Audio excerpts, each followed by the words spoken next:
Alors, chers amis, dans ce troisième topo, donc, nous avons choisi pour thème providence et gratitude.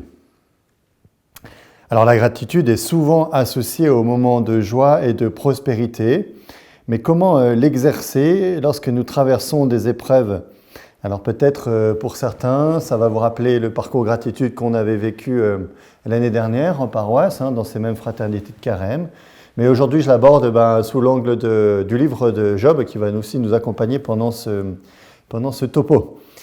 Alors donc, le livre de Job nous offre une perspective puissante, celle que la gratitude ne dépend pas seulement des circonstances extérieures, mais d'une confiance profonde en Dieu. Alors Job, c'est un homme reconnaissant malgré l'épreuve. Au début du livre, vous l'avez sûrement déjà lu, Job est un homme comblé, fidèle à Dieu, mais il perd tout, avec comme à la suite d'un petit deal entre le Seigneur et le démon. Il perd ses biens, ses enfants, sa santé. Pourtant, après avoir tout perdu, il proclame ceci, c'est chapitre 1, verset 21. « Je suis sorti nu du sein de ma mère et nu j'y retournerai. Le Seigneur a donné, le Seigneur a ôté. Que le nom du Seigneur soit béni. » Et il dit ça dans le tout premier chapitre. C'est quand même assez étonnant et touchant. Vous voyez, Job ne nie pas sa douleur, mais il garde une attitude de reconnaissance envers Dieu, reconnaissant que tout vient de lui déjà. Cela nous enseigne que la gratitude n'est pas seulement pour les dons de Dieu, mais pour sa souveraineté, même quand nous ne comprenons pas ses voies. Ensuite, la gratitude, elle traverse les doutes et les plaintes. Donc le livre de Job n'idéalise pas la souffrance. En lisant tout le reste du livre, Job crie, se lamente, il questionne Dieu dans ses réponses qu'il fait à ses amis. Pourtant, au milieu de sa détresse, il continue de dialoguer avec lui, reconnaissant son existence, sa justice, même s'il peine, nous le voyons, à le comprendre. Ça nous rappelle que donc, la gratitude n'exclut pas la souffrance, et on le voit ailleurs dans la Bible, par exemple dans le psaume 41 au verset 6 et aussi au verset 12, le psalmiste dit « Pourquoi te désoler, ô mon âme, et gémir sur moi? Espère en Dieu, de nouveau je rendrai grâce, il est mon sauveur et mon Dieu. » Et donc, même dans l'obscurité, il est possible d'avoir un cœur reconnaissant. Non pas pour la douleur elle-même, évidemment, mais parce que Dieu demeure fidèle. Et ensuite, on le voit à la fin du livre de Job, Dieu va répondre à Job. On pourrait dire de manière très tardive, parce que ça arrive seulement au chapitre 38.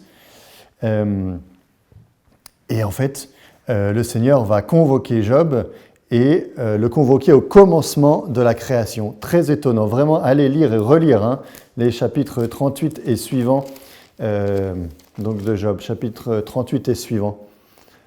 Dieu lui présente son œuvre, tout ce qu'il a fait, en partant du matin, de l'aurore du matin, jusqu'à la pluie et la neige, en passant par les animaux, des plus doux, jusqu'aux plus féroces, on voit, et même jusqu'aux deux monstres que sont Béhémoth et Léviathan, vous verrez, c'est très bien dit. Et en fait, c'est étonnant parce que à travers ce tableau de la création, Dieu ne va pas expliquer la souffrance. Il ne va pas finalement peut-être répondre aux questions de Job, mais il va lui faire comprendre que tout est dans ses mains. Voilà. Dieu est le familier de l'infiniment grand et des choses les plus secrètes de la vie. Alors en fait, Job va réaliser qu'il ne peut pas tout comprendre, mais donc il choisit d'avoir confiance. Et là, on a ce verset très beau, magnifique, qui est, j'allais dire, la clé de voûte de tout le livre de Job. En tout cas, je trouve personnellement, je vous le lis. C'est donc Job, chapitre 42, verset 5. « Mon oreille avait entendu parler de toi, maintenant mon œil t'a vu. » Et en fait, je ne vais pas que citer ce verset 5, je vais vous lire les 6 versets, donc tout ce qui vient entourer cette phrase. Job s'adressa au Seigneur et dit « Je sais que tu peux tout et que nul projet pour toi n'est impossible. Quel est celui qui déforme tes plans sans rien y connaître? De fait, j'ai parlé sans les comprendre, des merveilles hors de ma portée dont je ne savais rien. Daigne écouter, et moi, je parlerai. Je vais t'interroger, et tu m'instruiras. Mon oreille avait entendu parler de toi. Maintenant, mon œil t'a vu. C'est pourquoi je me rétracte, je me repens sur la poussière et sur la cendre. Et derrière, le Seigneur va lui redonner donc tout, le replacer dans sa prospérité. Donc, Job découvre que la véritable gratitude ne réside pas tant dans la compréhension des événements, mais que dans la rencontre avec Dieu lui-même. Job rendait Dieu responsable de ses malheurs, on l'a vu dans les discours à ses amis. Comme ses amis Eliphaz, Bildad, Sophar, qui eux prolongeaient un peu le discours traditionnel. Mais oui, c'est parce que tu as péché que tu es dans cette situation. Ils pensaient la même chose, ils pensaient qu'il y avoir un coupable de sa déchéance, et donc Dieu. Mais les tableaux de la création lui ont révélé un autre visage de Dieu. Ailleurs, dans la Bible, je pense à saint Paul, on lit ceci dans la lettre aux Romains, chapitre 8, verset 28. « Nous savons d'ailleurs que tout concourt au bien de ceux qui aiment Dieu. » Même dans les épreuves, Dieu guide l'histoire vers un bien supérieur. La gratitude devient un acte de foi dans la providence divine. Et donc la gratitude chrétienne ne consiste pas seulement à dire merci pour tous les bienfaits visibles et reçus, mais à rendre grâce en toutes circonstances, parce que Dieu est avec nous et travaille avec nous, en nous, même dans l'épreuve. Alors en conclusion, juste pour ramasser un peu tout ce que je viens de dire. Donc, à travers l'histoire de Job, on comprend que la gratitude n'est pas seulement un sentiment, mais un véritable choix, un acte de foi. Cela a à voir avec notre confiance dans la providence divine. Ça ne signifie pas nier la douleur, mais reconnaître que Dieu est présent, qu'il est maître de l'histoire, qu'il nous façonne et qu'il ne nous abandonne pas. Si je veux encore citer saint Paul, « Rendez grâce en toutes circonstances, c'est la volonté de Dieu à votre égard dans le Christ Jésus. » C'est dans la première lettre aux Thessaloniciens.